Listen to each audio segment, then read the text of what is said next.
On July 17, 1975, at 14 hours and 9 minutes Universal Time, American astronaut Warren Mitchell, 42 years old, veteran of 2 previous Gemini missions totaling 31 days in orbit, father of 3 daughters, former Navy test pilot with over 5,000 flight hours, was conducting final systems check aboard the Apollo command module during humanity's first international space docking procedure, the Apollo-Soyuz test project, a handshake in orbit.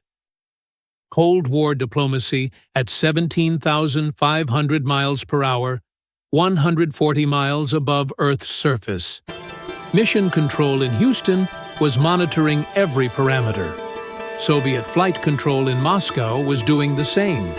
63 million Americans were watching on television. This was supposed to be historic for all the right reasons. What happened in the 8 minutes and 47 seconds that followed was never included in any official NASA transcript, never mentioned in any mission report, never acknowledged by any government agency on either side of the Iron Curtain. Until 2019, when an audio recording surfaced through a Freedom of Information Act request filed by investigative journalist Iris Chen, a specialist in declassified Cold War documents.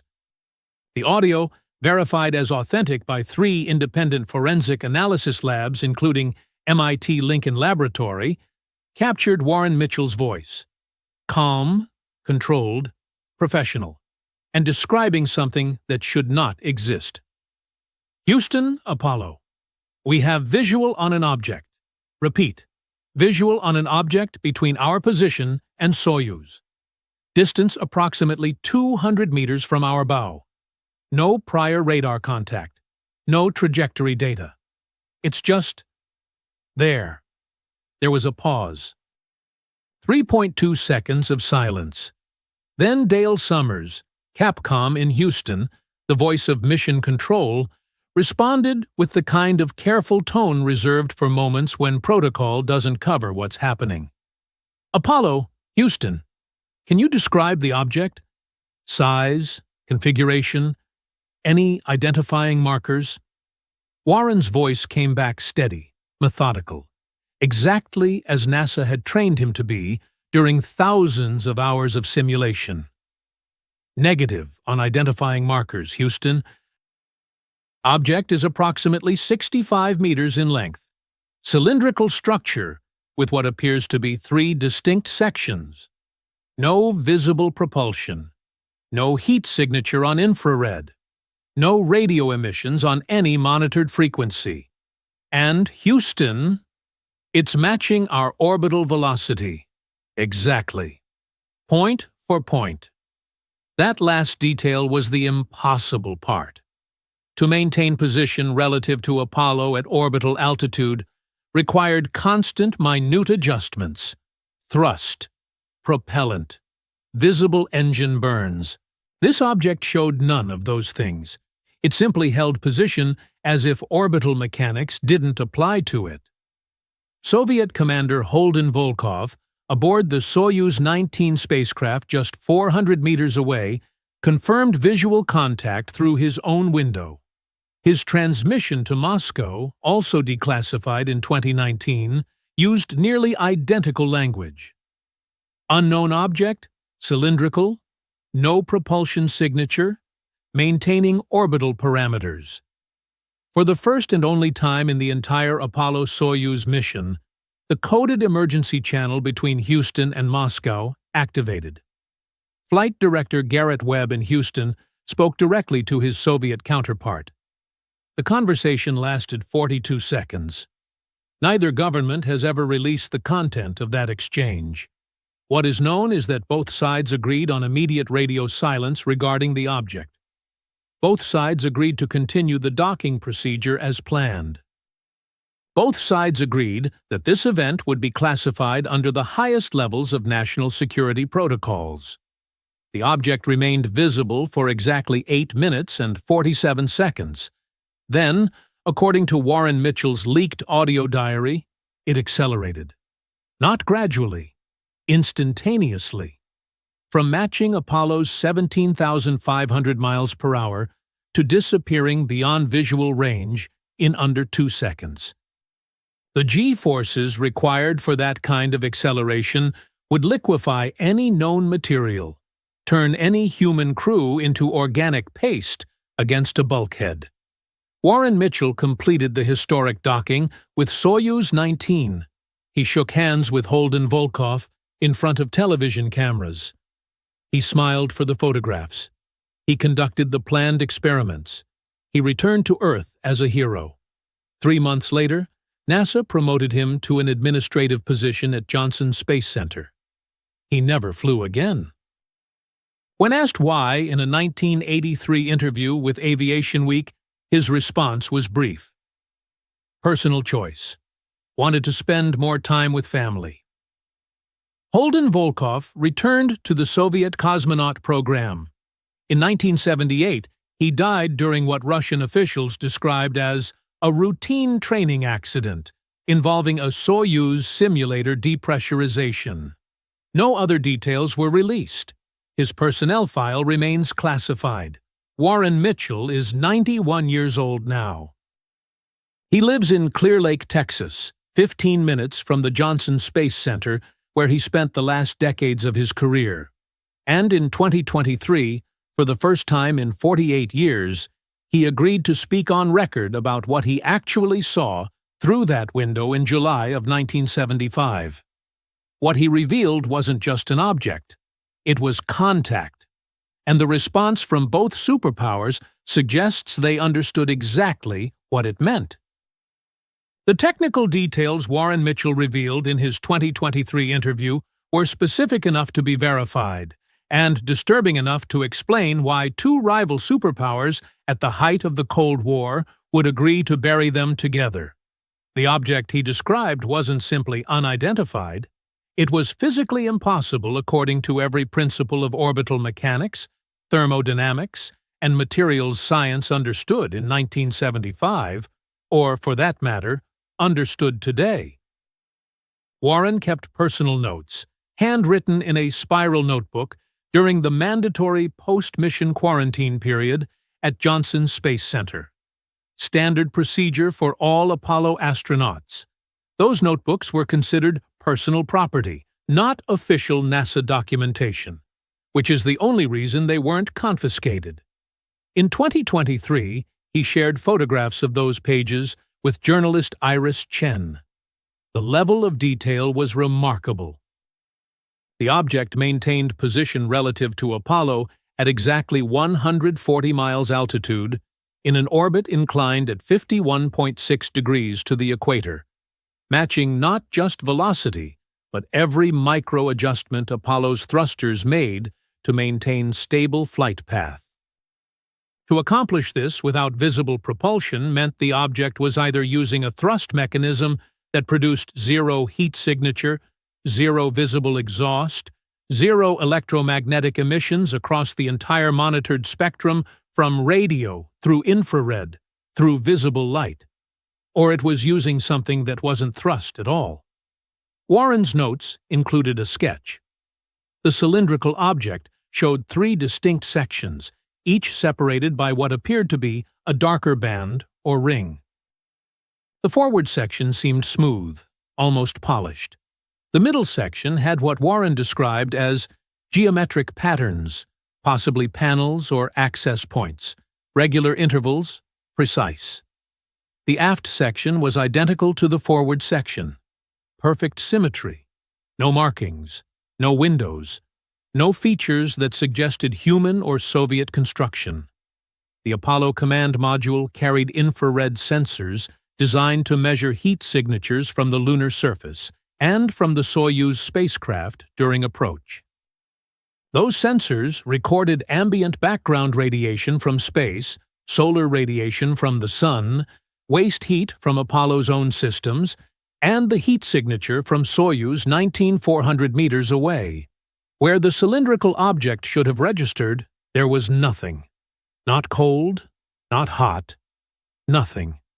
As if the sensors couldn't perceive it at all, even though Warren Mitchell and Holden Volkov were both looking directly at it with their own eyes through reinforced windows. This is where Ellis Carmichael enters the story.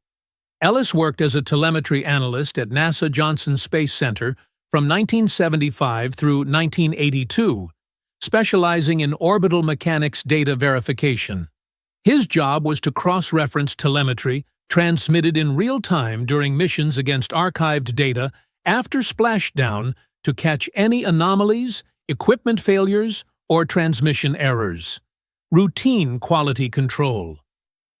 In 1976, while processing Apollo-Soyuz archived data for the official mission report, Ellis noticed something unusual. There was a gap. 8 minutes and 47 seconds of telemetry data from Apollo's proximity radar system showed file corruption in the archived version. The real-time data that Houston received during the mission was intact.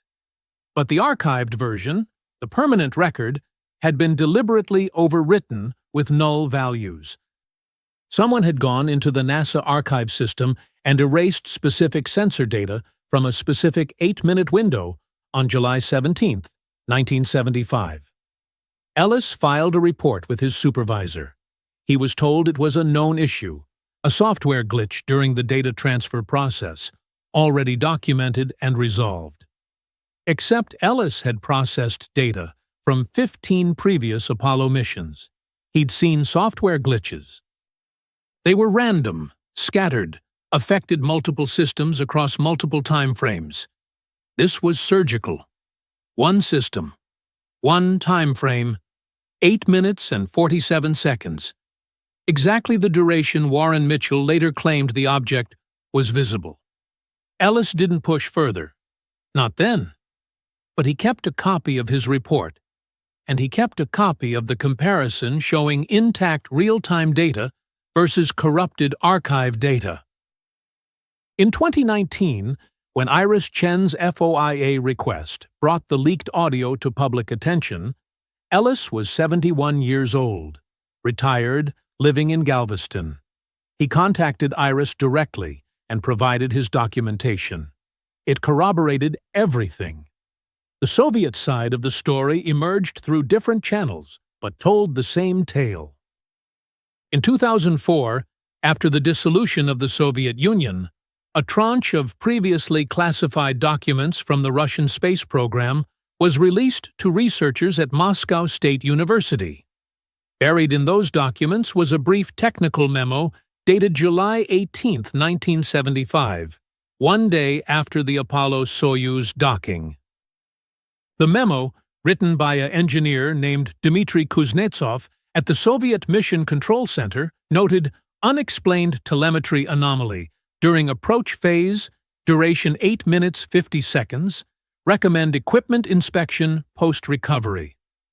The duration matched, the time frame matched, the Soviets had seen it too. More importantly, they'd recorded it independently using their own tracking systems, their own sensors, their own protocols. Two nations that didn't trust each other with anything, that had spent decades in existential competition, that had brought the world to the brink of nuclear annihilation multiple times, both detected the same impossible object at the same time in the same place using completely independent measurement systems. And both decided, apparently within minutes of each other, that the correct response was silence. Total, coordinated, unprecedented silence. Flight Director Garrett Webb, who managed mission control during Apollo-Soyuz and who spoke directly to his Soviet counterpart on that coded emergency channel, retired from NASA in 1992. He passed away in 2009. Before his death, he gave a single interview to an aerospace historian working on an oral history project for the Smithsonian. The interview was sealed for 20 years per Garrett's request. It was unsealed in 2029, just months ago. In that interview, Garrett said something remarkable. "We didn't panic. That's what people don't understand. We were trained for worst-case scenarios. Hull breach, system failure, crew medical emergency, abort situations. We had protocols, but this, There was no protocol for unidentified object of unknown origin demonstrating technological capability beyond known physics holds stable position relative to international spacecraft during first joint U.S.-Soviet mission, while 63 million people watch on live television. So we did what seemed rational at the time. We completed the mission. We got our people home. And we classified the whole thing so deeply that even asking about it would raise flags. He paused in that interview. The historian noted the pause lasted 11 seconds. Then Garrett said, "If the United States and the Soviet Union agreed on something in July of 1975, in the middle of the Cold War, in the middle of détente falling apart, in the middle of proxy wars and arms races and spy games, then whatever we agreed on had to be bigger than all of that, had to be bigger than countries, bigger than ideologies." The historian asked what he meant. Garrett's response was his last statement on the subject. We weren't protecting ourselves from each other anymore. We were protecting everyone from a truth we didn't know how to explain. That truth was about to become even more complex, because Apollo-Soyuz in July of 1975 wasn't the first time. It was simply the first time two governments coordinated their response in real time. The pattern had been building for a decade, hidden in classified mission reports, buried in debriefing transcripts marked for limited distribution, scattered across incidents that were officially explained away as equipment malfunction, optical illusion, space debris, misidentification. But when you assembled the pieces, when you looked at the timeline with access to documents that weren't meant to be compared against each other, a different picture emerged. 7 separate incidents between 1965 and 1975, all in low Earth orbit, all at altitudes between 120 and 160 miles. All involving objects that matched orbital velocity without visible propulsion, all involving similar geometric configurations, all involving immediate classification and systematic removal of witnesses from active flight status. Iris Chen spent 4 years building this timeline, filing FOIA requests, interviewing retired NASA personnel, cross-referencing Soviet documents released after the Cold War ended, tracking down families of deceased astronauts who still had personal effects, personal notebooks, personal photographs that never went through official channels. What she found was a pattern of contact that suggested something had been observing human spaceflight from the very beginning, methodically, deliberately, and with increasing frequency as our capabilities improved. The earliest documented case involved Parker Donovan, pilot of Gemini 11 in September of 1966. Gemini 11 still holds the record for highest altitude achieved by a crewed spacecraft in low Earth orbit, 850 miles, reached during a tether experiment designed to test artificial gravity concepts. At that altitude, Parker and his commander were higher than any humans had been, except for the Apollo lunar missions. They were alone up there in a way that's difficult to comprehend. The Earth, a curved blue marble below. The black of space absolute in every direction, except down. According to Parker's official mission report, the flight was routine, all objectives achieved, no anomalies. But Parker kept a personal audio diary on a small tape recorder, a common practice among early astronauts who wanted to capture impressions that wouldn't fit in dry technical language of official logs. That tape recorder and its contents were considered personal property. Parker kept those tapes his entire life. He passed away in 2018 at 87 years old. His daughter found the tapes while cleaning out his house in Cocoa Beach, Florida. She didn't know what to do with them until she read about Iris Chen's investigation in 2020. She mailed the tapes to Iris with a note that said, "Dad never talked about this. Maybe you'll understand why." On the tape labeled September 14, 1966, Parker's voice described something he saw during the high-altitude portion of the Gemini 11 mission. "We're at apogee now, 847 miles up. Higher than anyone except the lunar guys.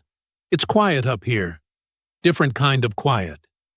You can see the curve of the Earth. See how thin the atmosphere really is. Just this fragile blue line between us and nothing. And there's something else. Object at our 12 o'clock, maybe half a mile out. Wasn't there a minute ago. It's just there now, like it appeared. Cylindrical shape, 3 sections, dark. No lights, no reflection, but I can see it against the stars. It's moving with us. Same speed, same direction, perfect parallel track." There was a pause, then Parker's voice again, quieter. "I'm not reporting this. They'll say I'm seeing things, ground me for psych eval, end the mission early. But I know what I'm looking at. That's not debris. That's not ours. And it's watching us. I can feel it. Crazy thing to say, but that's what it feels like. Being watched. Being measured." The object stayed visible for 6 minutes. Then it accelerated away. Same instantaneous departure that Warren Mitchell would describe 9 years later during Apollo-Soyuz.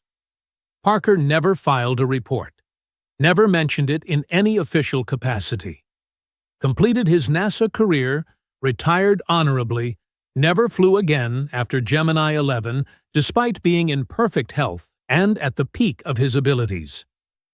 When Iris Chen compared Parker's tape-recorded description with Warren Mitchell's leaked audio from Apollo-Soyuz, the similarities were impossible to dismiss. Same object configuration, same behavior, same impossible physics. 9 years apart, different missions, different astronauts, same phenomenon. This is where the theoretical physics becomes important, because what these astronauts were describing wasn't just unusual, it was a fundamental violation of known physical law. Monroe Fletcher was a theoretical physicist who worked for Rand Corporation from 1968 through 1979, specializing in orbital mechanics and spacecraft propulsion systems. Rand was the think tank that did classified work for the Department of Defense, analyzing Soviet capabilities, developing American strategic responses, modeling nuclear war scenarios, and space-based weapons platforms. Monroe had security clearance high enough to access compartmentalized programs. In 1976, he was asked to review telemetry data from an unspecified NASA mission and provide analysis of an object's observed flight characteristics. He wasn't told which mission, wasn't told when, wasn't given context, just raw numbers. Velocity, altitude, position changes over time, lack of thermal signature, lack of propulsion emissions. He was asked one question: what kind of technology would be required to achieve these performance characteristics? Monroe's analysis, declassified in 2021 and obtained by Iris Chen through yet another FOIA request, was 13 pages of dense mathematical equations followed by a 2-paragraph conclusion. The conclusion stated, "The observed performance characteristics are inconsistent with any known or theoretically proposed propulsion system, including chemical rockets, ion drives, nuclear thermal propulsion, or theoretical concepts such as solar sails or electromagnetic acceleration." The object's ability to maintain precise orbital position without detectable reaction mass, without heat generation, and without electromagnetic emissions suggests either measurement error across multiple independent sensor systems, which is statistically improbable, or technology operating on physical principles not currently understood by terrestrial science. If the data is accurate, and I have no reason to believe it is not given the redundancy of measurement systems, then we are observing the application of physics we have not yet discovered. Monroe was asked to keep his analysis classified. He did. He never spoke about it publicly. But in 2022, at 81 years old and suffering from late-stage lung cancer, he reached out to Iris Chen. He wanted the analysis on record before he died. He wanted people to know that the scientific community, or at least the part of it with clearance to see the real data, knew something impossible was happening in Earth orbit and had known it for decades.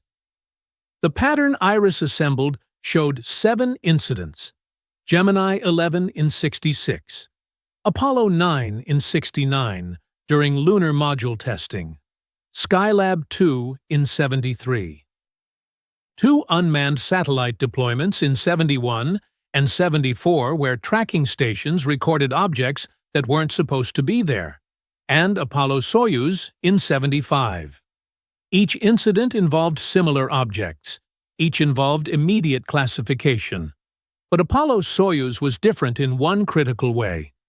It was the first time, according to Warren Mitchell's 2023 revelation, that the astronauts responded.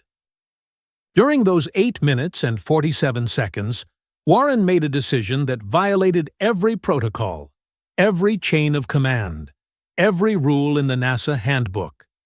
When the object held position relative to Apollo, when it became clear this wasn't debris or malfunction or optical illusion, Warren used the command module's exterior navigation lights to send a signal, a pattern. Not random, mathematical. The sequence of prime numbers.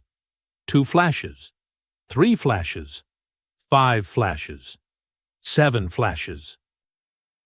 11 flashes. The universal language? Mathematics.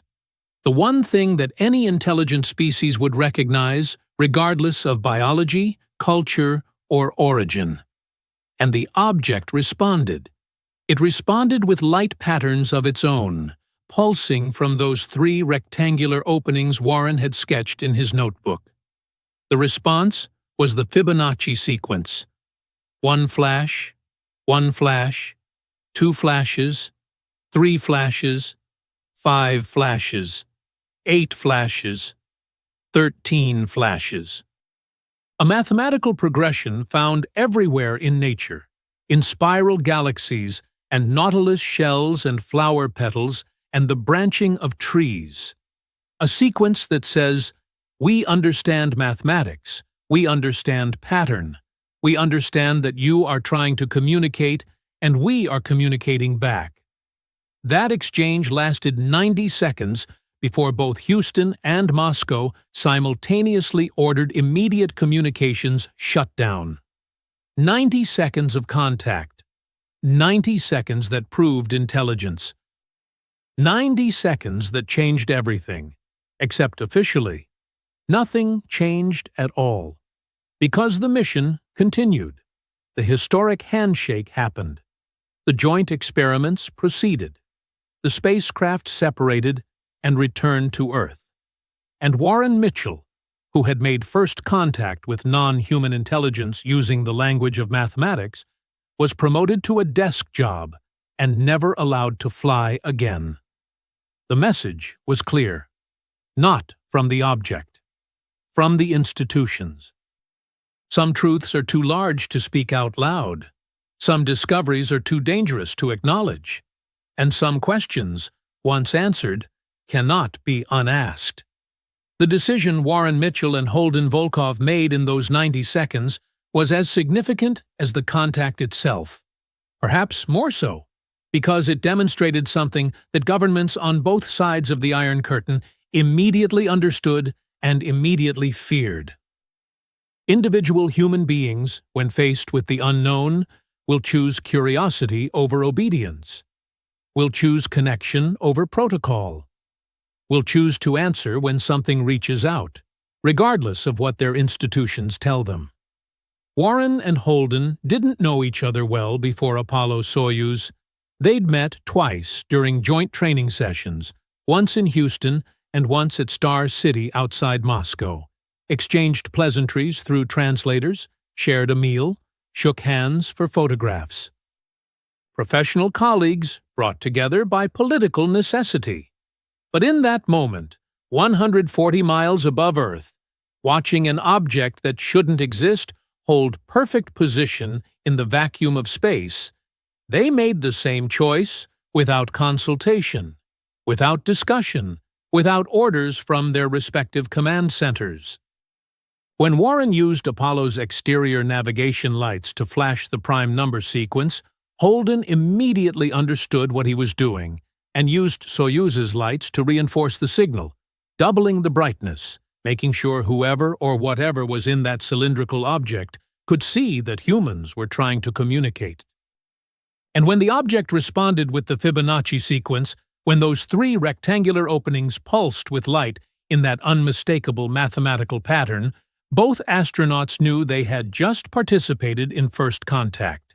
Not governments, not institutions, not carefully planned protocols developed by committees and approved by bureaucrats. Just 2 men in spacecraft using the simplest possible language, saying to the universe, "We see you, we understand pattern, we are intelligent, we are here." The audio recordings Iris Chen obtained through her investigation included more than just the astronaut communications. She also obtained, through a source she has never identified publicly, 41 minutes of internal communications from Mission Control in Houston during that 8-minute and 47-second window. The recordings revealed something that didn't appear in any official documentation: panic. Not the kind of panic that manifests as shouting or chaos. The controlled panic of trained professionals realizing they are watching something that breaks every rule, that rewrites every assumption, that threatens every carefully constructed explanation of how the world works. Flight Director Garrett Webb's voice on the internal loop, speaking to someone whose title was redacted from the transcript. "We need to shut this down. Right now. I don't care about the optics. I don't care about the mission timeline. We have 2 astronauts attempting to communicate with an unidentified object during a live international broadcast, and we need to regain control of this situation immediately." Another voice, also redacted, responded, "The Soviets are on the line. They're seeing the same thing. They want to know what our protocol is." Garrett's response: "Tell them we don't have a protocol for this. Tell them we're going dark for equipment check. Tell them whatever you need to tell them. But get our people to stop signaling that thing." There was coordination happening faster than should have been possible between 2 nations that typically took months to agree on anything. The coded emergency channel that had been established for Apollo-Soyuz, intended for use only if one spacecraft needed immediate assistance from the other, was activated. And in that 42-second conversation between Garrett Webb and his Soviet counterpart, a conversation that remains classified, both sides apparently reached the same conclusion. This event would be contained. This event would be classified. This event would never officially happen. The aftermath was systematic and thorough. Warren Mitchell completed Apollo-Soyuz, returned to Earth, underwent the standard 2-week quarantine period required for all Apollo astronauts as a holdover from lunar mission protocols designed to prevent hypothetical moon pathogens from reaching Earth's biosphere. During that quarantine, he was debriefed extensively. Not by NASA flight surgeons or mission analysts, by individuals whose names don't appear in any NASA personnel records. Intelligence community, Department of Defense, agencies with acronyms that don't get mentioned in public documents. Warren was told his observations were classified under national security protocols. He was told that discussion of the incident with anyone, including family members, would constitute a federal crime under the Espionage Act. He was told his service to his country was appreciated and his silence was mandatory. 3 months later, he received a promotion to Assistant Director of Flight Operations at Johnson Space Center, a position that came with increased salary, increased prestige, increased responsibility, and zero chance of ever sitting in a spacecraft again. It wasn't punishment. It was elevation to a position where speaking out would cost not just his career but his pension, his reputation, his legacy. It was a golden cage with a clear message. Heroes don't question. Heroes accept the narrative. Heroes retire quietly. Holden Volkov's trajectory was different, grimmer, though whether by design or by the chaotic brutality of the Soviet system is impossible to determine with certainty. He returned to Star City, completed his debriefings, was reportedly reassigned to training duties for upcoming Soyuz missions. In 1978, 2 years and 11 months after Apollo-Soyuz, Holden died during what Soviet officials described as a depressurization accident in a training simulator. The official report stated equipment malfunction, improper seal on an airlock hatch, catastrophic pressure loss, death by hypoxia within 90 seconds. No other crew members were present. No witnesses. The incident occurred during a night training session that wasn't on any official schedule. Holden's family was not permitted to view the body, told it was standard procedure for training accidents involving contamination risks. He was buried with military honors in a closed casket. His personnel file, his mission records, his medical documentation, all of it remained sealed in Soviet and later Russian archives. When Iris Chen contacted Holden's daughter, now in her 60s and living in St. Petersburg, the woman's response was brief and careful. "My father was a hero of the Soviet Union. He served with honor. I have nothing more to say." The implication was clear. Some truths are too dangerous, even for family members. Some silences persist across generations. Ellis Carmichael, the telemetry analyst who noticed the data discrepancies in the Apollo-Soyuz archive, was transferred to a different department 6 months after filing his report. Not fired, not reprimanded, simply moved to a position analyzing weather satellite data, work that had no connection to crewed spaceflight, no overlap with classified programs, no access to mission telemetry systems. His security clearance was quietly downgraded. His questions were quietly forgotten. And Ellis, understanding the message, quietly stopped asking. He worked at NASA for another 6 years, retired in 1982, collected his pension, and didn't speak about what he'd found until Iris Chen contacted him 37 years later. By then, enough time had passed that he felt safe. Or perhaps, by then, he simply didn't care anymore about the consequences. At 71 years old, what could they take from him that age and time weren't already taking? The pattern was clear. This is how institutions protect themselves. Not through dramatic interventions or overt threats, though those exist when necessary. Through promotions and pensions. Through transfers and reassignments. Through making it more costly to speak than to stay silent. Through creating conditions where the people who know the truth have too much to lose by sharing it. Warren Mitchell had a family to support, daughters to put through college, a career to protect. Holden Volkov had obligations to a system that did not tolerate deviation. Ellis Carmichael had a mortgage and a retirement plan. None of them were silenced. They were simply given reasons to silence themselves. And for 48 years, it worked. Until Warren Mitchell turned 91, until his daughters were grown and financially independent, until his NASA pension was secure and his legacy established, until the weight of carrying the secret became heavier than the cost of revealing it. That's when he called Iris Chen and said he was ready to talk. What Warren Mitchell told Iris Chen during their interview in March of 2023 wasn't just a confirmation of what happened in July of 1975. It was a theory, developed over 48 years of silence about what that contact actually meant and why it stopped. Warren believed, based on what he experienced and what he observed in the decades that followed, that Apollo-Soyuz was a test. Not a test of human technology or human capability. A test of human response. Something had been watching our early ventures into space, observing from Gemini 11 at 850 miles up, monitoring our progress, our methods, our intentions.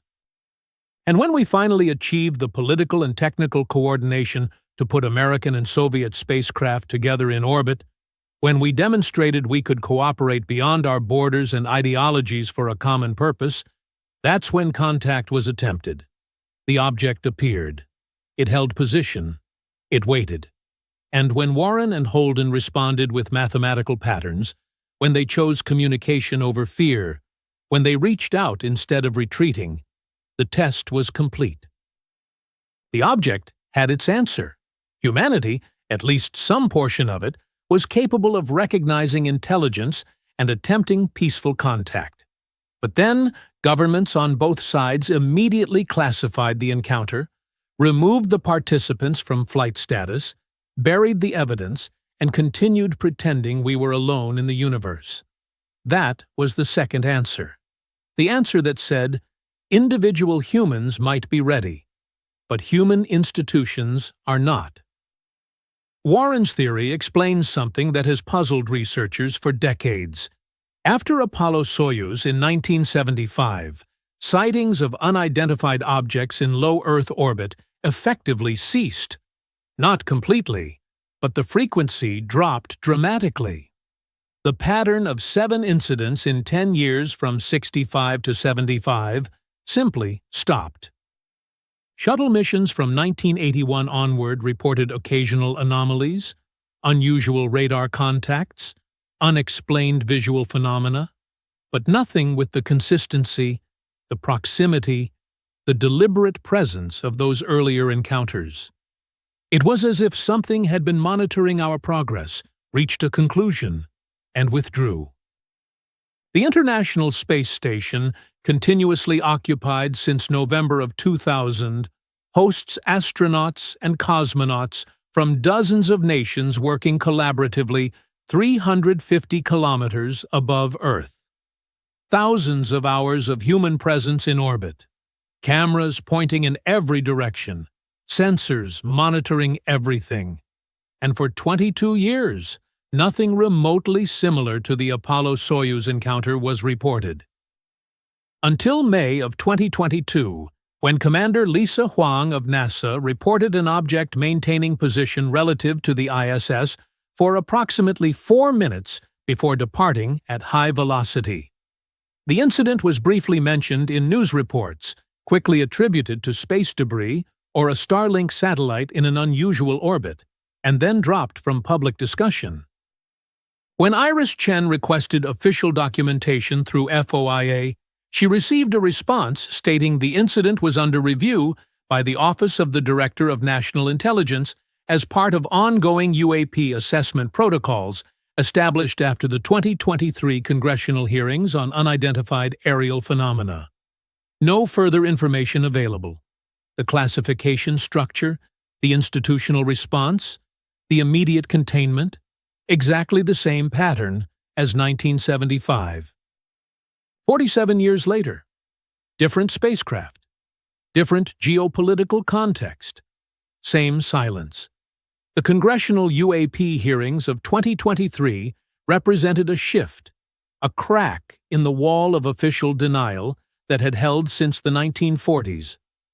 Military personnel testifying under oath about encounters with objects demonstrating flight characteristics that defied conventional physics. Pentagon officials acknowledging the existence of phenomena that couldn't be explained by known technology. The establishment of formal reporting structures and investigation protocols. It was progress, in a sense, recognition that something unexplained was occurring. But Warren Mitchell watched those hearings from his home in Clear Lake and saw the same careful language, the same institutional hedging, the same refusal to speak the conclusion out loud. We are not alone. We have never been alone. And we have been contacted repeatedly for at least 60 years. The hearings acknowledged mysteries. They did not acknowledge answers, and Warren believed the answers existed, locked in classified archives, buried in compartmentalized programs, protected by security classifications that would outlive everyone involved in creating them. The truth wasn't hidden because it didn't exist. The truth was hidden because no institution on Earth knows how to explain to 8 billion people that our understanding of our place in the universe is fundamentally, irreversibly wrong.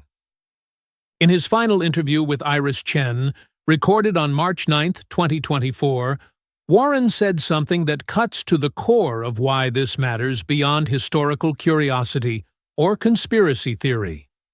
We answered them. That's what people need to understand. In 1975, we had the chance to say hello to something from beyond Earth, and we took it. Holden and I, we made that choice. We used math, the one language that transcends biology and culture and planetary origin, and we said, "We see you, we understand, we want to communicate." And they responded. They heard us. They understood us. They acknowledged us. First contact happened. It happened 49 years ago. It wasn't governments. It wasn't NASA or Roscosmos or the United Nations. It was two human beings in spacecraft choosing curiosity over fear. And then our institutions spent the next 5 decades pretending it never occurred. That's the real story. Not that contact happened. That we chose to forget it happened. He paused.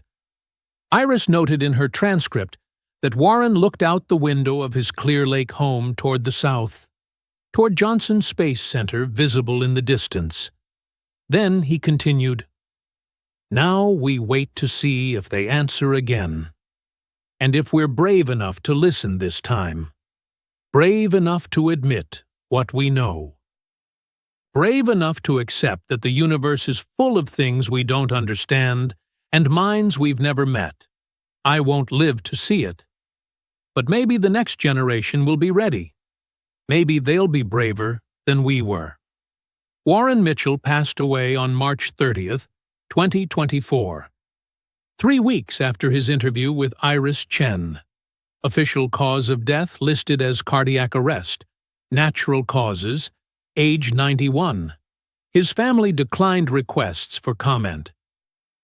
A private memorial service was held at Clear Lake Presbyterian Church. NASA released a brief statement acknowledging his contributions to the Apollo program and his decades of service. No mention of Apollo-Soyuz specifically. No mention of what he witnessed or what he revealed.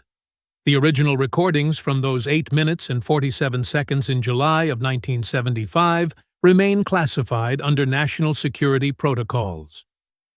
Multiple FOIA requests filed by journalists, researchers, and congressional staffers have been denied with identical language. Disclosure would cause harm to national security interests and ongoing intelligence operations. The question of what else was communicated in those 90 seconds of light patterns, what information might have been exchanged beyond simple mathematical acknowledgement, remains unanswered, perhaps unanswerable.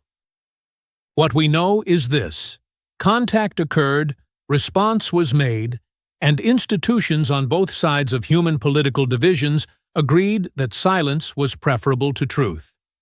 We know that individual humans, when faced with the unknown, chose connection, and we know that somewhere beyond Earth, something is aware of our presence, has been aware for decades, and is waiting to see what we do next. Whether we're ready or not, whether we're brave enough or not, the universe doesn't wait for us to be ready. It simply is. Vast and strange, and full of possibilities we've barely begun to imagine. And somewhere in that vastness, something is watching. Something that knows we answered once. Something that might be waiting to see if we'll answer again.